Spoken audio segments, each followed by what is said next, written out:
muito isso. Doutor, o senhor tem, eu observei na palestra do senhor que o senhor parece que o senhor rodou um pouco o estado de Goiás, né? Vi que o senhor já é gabaritado nesse sentido. Lá em 2004, quando iniciou o SAMU em Goiânia, inclusive a primeira ocorrência do SAMU, 4 de julho de 2004, foi essa pessoa aqui que fez. 4 de julho de 2004. Naquele ano, o SAMU iniciando em Goiânia, em Goiás, ele foi considerado o segundo SAMU do Brasil, perdendo para Aracaju, que eu achei uma injustiça, porque o tempo-resposta deles era maior porque a cidade menor. Nessa comparação de 2004 para cá, pela experiência do senhor, o pré-hospitalar evoluiu muito aqui em Goiás, melhorou em comparação a outros lugares? Tanto em questão tecnológica quanto em capacitação. Vinha evoluindo, do que eu vejo. Vinha evoluindo com uma crescente aí. Dado alguns contextos, estabilizou isso aí, parou e em algumas regiões tem tido um retrocesso, essa é a verdade. Em todos os quesitos de capacitação profissional, de recursos, de estrutura, infelizmente essa é a realidade. Então, assim, e oscila muito, depende muito do gestor local, se ele tem ou não uma boa visão com o SAMU, se ele quer ou não investir prefeitos, secretários, os próprios coordenadores que ali o ficam. Então, depende muito da realidade municipal, o funcionamento do SAMU.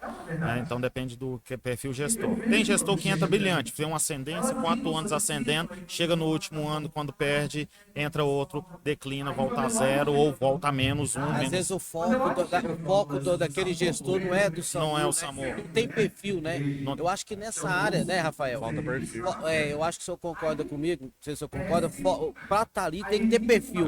Sim. Não é o pré-hospitalar, saber entender, ser apaixonado na coisa, né? Porque muitas vezes você coloca uma pessoa que o perfil dela não é para aquele ali, aí igual o senhor falou, o serviço daquele gestor anterior desanda tudo, né? Justamente. Aí, muitas vezes coloca um gestor. O gestor fala o próprio coordenador direto do SAMU geral, o coordenador médico não tem perfil, nunca trabalhou com o SAMU, não sabe nada.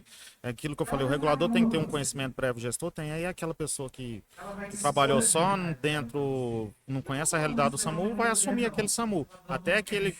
Quando tem a boa vontade de aprender, de conhecer, ótimo. Isso aí a coisa vai demorar um pouco mais, mas vai decolar.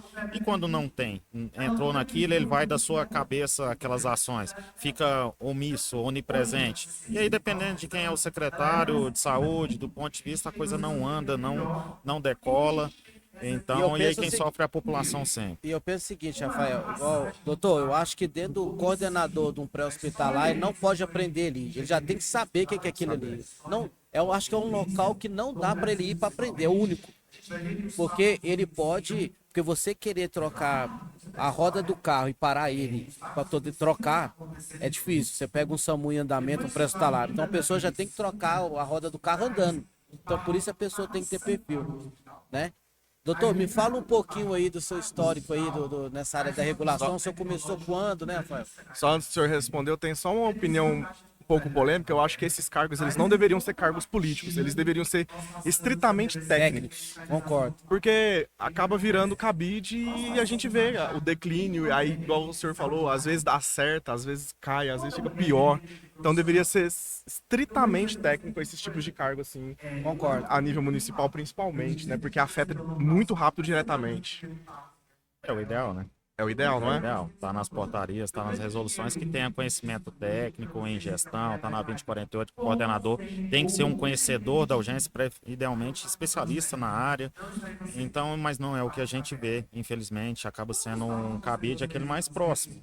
Então, infelizmente, aí quem vai pegar, quem sofre, você que já Na todo ponta é a sabe, população. aponta e a própria E o população. profissional, né? O profissional, linha de também. frente e população. isso, então assim, mas aí nós vivemos aí na realidade brasileira e da política brasileira, que é uma coisa até difícil a gente falar, porque é igual futebol e complicado, religião, né? é uma paixão, né? Se a gente citar nomes, a gente incorre em polêmicas. Então assim, mas o fato é que todo mundo, independente de vertente X ou Y política, sabe que existe isso no Brasil e isso atrapalha e muito.